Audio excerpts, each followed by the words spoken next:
Hello, আজকে আমরা একটা রান্নার নতুন কমান্ড সম্পর্কে জানবো আর এটা হচ্ছে খুবই ইউজফুল যদি আমরা কোনো একটা অবজেক্টকে মডেল বানানোর জন্য লেজারে দিতে চাই, লেজার কাট করতে চাই।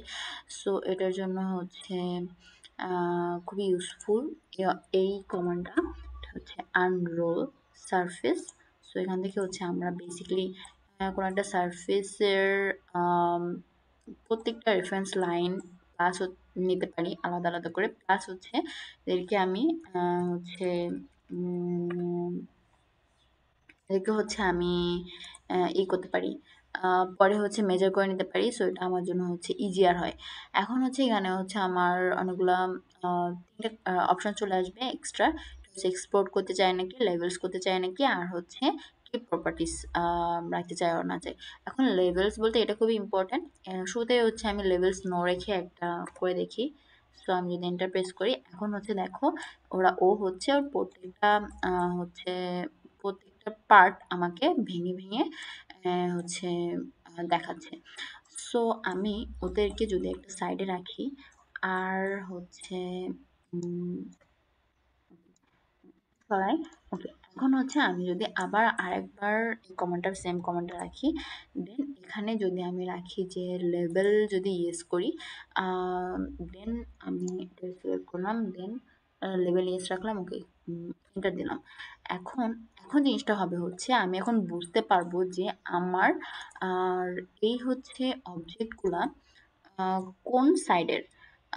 বেসিক্যালি আমি এটা থেকে হচ্ছে বুঝবো যে আমার 1 2 3 বলতে এখানে কোন পোর্শন থেকে শুরু হয়েছে আসলে। আম, এটা হচ্ছে আম, এটা হচ্ছে একটা নাম্বার ওরা হচ্ছে আমাকে দিচ্ছে, যেটা যে নাম্বারটা হচ্ছে সিরিয়াল নাম্বার অনুযায়ী। সো যাতে করে হচ্ছে আমার যদি এখানে এখানে তো আমি দেখতেছি যে আমার 4টা সাইডই সেম, প্লাস হচ্ছে উপর নিচ সেম থাকবে। আমি বুঝতেছি আমার মেজারমেন্ট কেমন হবে, কিন্তু অনেক সময় আমরা দেখি যে আমাদের প্রজেক্টের হচ্ছে চারপাশ সমান হয় না, এক এক সাইড এক একটা শেপের প্লাস হচ্ছে মেজারমেন্টের হয়। সো ওই টাইপটাতে যাতে হচ্ছে কোনো ধরনের মিস্টেক্স আমরা ক্রিয়েট না করি, যে কারণে এই লেবেলটা ওরা হচ্ছে ক্রিয়েট করে। সো এখানে হচ্ছে আমরা 0 1 2 3 বলতে বেসিক্যালি হচ্ছে আমাদের এই এই পাশের পোর্শনটা। তারপরে হচ্ছে 6-এ বলতে এই পাশের পোর্শনটা দেখাচ্ছে, আর হচ্ছে এই দুইটা বেসিক্যালি হচ্ছে আমাদের উপরে একটা আর নিচে একটা।